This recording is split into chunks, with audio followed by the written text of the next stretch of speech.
दोस्तों रूस भारत के साथ अपने ट्रेड एंड बिजनेस को बढ़ाते जा रहा है। भारत को रूस कच्चा तेल सप्लाई कर रहा है। बदले में रूस चाहता है कि भारत भी अपनी दोस्ती निभाते हुए उसकी मदद करे। रूस के कई बड़े अधिकारियों ने अपने बयान में कहा है कि वो भारतीय कंपनियों का सपोर्ट चाहते हैं। उन्हें रूस की automobile industry, factory, manufacturing plant, इन सब को ऑपरेट करने के लिए भारत की मदद की जरूरत है। रूस भारत की कार कंपनी से रिक्वेस्ट कर रहा है कि भारत की कार कंपनी जितना जल्दी हो सके रूस के ऑटोमोबाइल फैक्ट्री को ऑपरेट करे। रूस ने ये तक कह दिया है कि भारतीय कंपनियां ही हमारे मार्केट को सही पटरी पर ला सकती है। तो आज के इस वीडियो में हम जानेंगे कि रूस अपने फैक्ट्री को क्यों ऑपरेट नहीं कर पा रहा है, रूस की ऑटोमोबाइल इंडस्ट्री क्यों ग्रो नहीं कर पा रही है, वो भारतीय कार कंपनी को अपनी फैक्ट्री क्यों देना चाहते हैं और क्या भारतीय कंपनियां रूस जाने को तैयार है। नमस्कार दोस्तों, मैं हूं विकास और आप देख रहे हैं ऑल इंडिया अफेयर्स।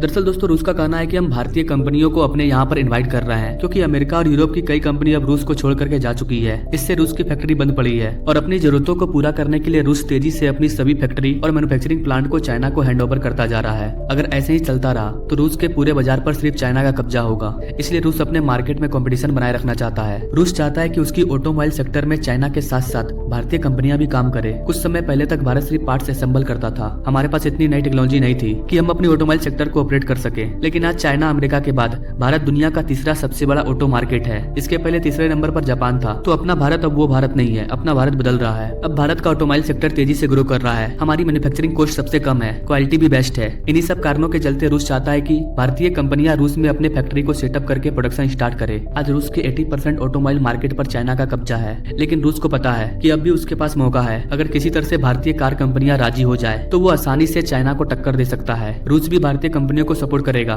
ताकि चाइना का शेयर कम किया जा सके। रसिया के कुछ ऑफिसर्स का कहना है कि भारतीय कंपनियां रूस आने को तैयार है, लेकिन उनको डर है कि रसिया पर जो काफी हैवी सेंसेक्स लगा है इससे उन्हें प्रॉब्लम हो सकता है। इसलिए भारतीय कंपनियां रूस नहीं आ रही है। रही बात चाइना की, तो चाइना रूस का पड़ोसी देश है और चाइना को अमेरिका से कोई डर वगैरह नहीं है। वैसे डरते तो हम भी नहीं है, लेकिन हमें उन देशों के साथ ट्रेड करना है, यूरोपीय कंट्रियों के साथ हमें ट्रेड करना है और अमेरिका के पास पावर है कि वो किसी भी देश पर सेंसेक्स लगा सकता है। तो चूंकि अभी हमें ग्रो करना है, इसलिए हम अभी कुछ ऐसा नहीं करना चाहते हैं जिससे कि पूरी दुनिया हमारे खिलाफ हो जाए। क्योंकि भारत को अगर ग्रो करना है तो पूरी दुनिया का साथ चाहिए। अभी उन देशों की कंपनियां हमारे देश में आ रही है जिससे कि भारत में टेक्नोलॉजी शेयर हो रहा है और हम ग्रो कर रहे हैं। हाँ, ये अच्छी बात है कि रसिया चाहता है कि भारतीय कंपनियां रसिया में जाए और अपना प्लांट सेटअप करे, तो ये हम करेंगे, बट इसमें कुछ टाइम लगेगा। हाँ, अगर रसिया से सेंसेक्स हट जाता तब तो कोई दिक्कत नहीं था। तब भारतीय कंपनियां आसानी से जाकर के वहाँ पर प्लांट सेटअप कर सकती थी या उनके फैक्ट्री को संभाल सकती थी। चाइना रसिया के फैक्ट्री को मैनेज कर रहा है क्योंकि वो पड़ोसी देश है, कभी भी घुस जाता है। और चाइना अमेरिका का रिलेशनशिप भी अच्छा नहीं है, लेकिन भारत के साथ ऐसा नहीं है। भारत की सारी कंपनियां रूल्स एंड रेगुलेशन को फॉलो करती है। रूस में सिर्फ 2-3 कार कंपनी ऐसी है जो कि पूरी तरह से मेड इन रशियन है, लेकिन इनको चलाने के लिए जो भी स्पेयर पार्ट्स का इस्तेमाल किया जाता था वो सब रसिया भी चाइना से सप्लाई कर रहा है। तो भले ही ये कंपनियां मेड इन रसिया कार बना रही है, लेकिन इनडायरेक्टली मुनाफा तो चाइना को ही हो रहा है। पहले ये सभी स्पेयर पार्ट्स यूरोप से आता था, लेकिन रसिया यूक्रेन वॉर के बाद अमेरिका और यूरोपियन कंट्री से सप्लाई कट हो गया। अभी हर तरफ से रूस चाइना पर डिपेंड है। चाइना इसका फायदा उठाते हुए रूस के मार्केट पर अपना अधिकार जमा रहा है। ऑटोमोबाइल सेक्टर पर कब्जा करने के बाद चाइनीज कंपनी अब रसिया के बाकी मैन्युफैक्चरिंग प्लांट पर ध्यान दे रही है। रूस में अभी भी कई फैक्ट्री है जो कि पूरी तरह से बंद पड़े हैं। चाइनीज कंपनियों का फोकस इसी पर है। उन्हें पता है कि रूस कंपटीशन क्रिएट करना चाहता है। जैसा कि आपको पता होगा कि भारत और रूस अलग अलग हैं। ये दोनों देश अपना बॉर्डर को शेयर नहीं करते हैं क्योंकि बीच में चाइना बैठा है, लेकिन चाइना के साथ ऐसा नहीं है। वह रूस के साथ बॉर्डर को शेयर करता है और इसका फायदा भी उठाता है। रूस चाइना को क्रूड ऑयल दे रहा है, बदले में अलग अलग प्रोडक्ट जिनकी फैक्ट्री अभी रूस में बंद पड़ी है। रूस ये चीजें चाइना से इम्पोर्ट कर रहा है। तो चूंकि दोनों देश बड़े पैमाने पर एक दूसरे के साथ ट्रेड कर रहे हैं, इसीलिए ये चाइना की करेंसी युआन में पेमेंट करके प्रोडक्ट को इम्पोर्ट एक्सपोर्ट कर रहे हैं, जिससे कि चाइना की करेंसी युआन मजबूत हो रहा है। दूसरी ओर क्रूड ऑयल का पेमेंट भी कई बार रूस की करेंसी रूबल में किया जाता है। ये दोनों देश अब ट्रेड के लिए बहुत कम डॉलर का यूज करते हैं। कुल मिलाकर देखा जाए तो चाइना को इससे बहुत ज्यादा फायदा हो रहा है। देखिएगा, इस क्रूड ऑयल के मामले में तो भारत ने भी काफी ज्यादा फायदा उठाया, लेकिन भारत को और ज्यादा फायदा हो, रसिया के साथ हमारा ट्रेड बढ़े, इसके लिए अभी भारत के विदेश मंत्री रसिया गए हैं और वहाँ पर मीटिंग चल रही है। इसमें कई चीजों पर बातचीत होगी कि कैसे रसिया और भारत का ट्रेड को और ज्यादा बढ़ाया जाए। तो इससे रिलेटेड कोई अगर बिग अपडेट आती है तो उस पर मैं एक अलग वीडियो ला दूंगा। आई होप गाइस आप इन सारी चीजों को समझ पाए होंगे, आपको ये जानकारी पसंद आई होगी। Now thank you for watching. मिलते हैं अगले वीडियो में एक नई जानकारी के साथ, तब तक के लिए जय हिंद।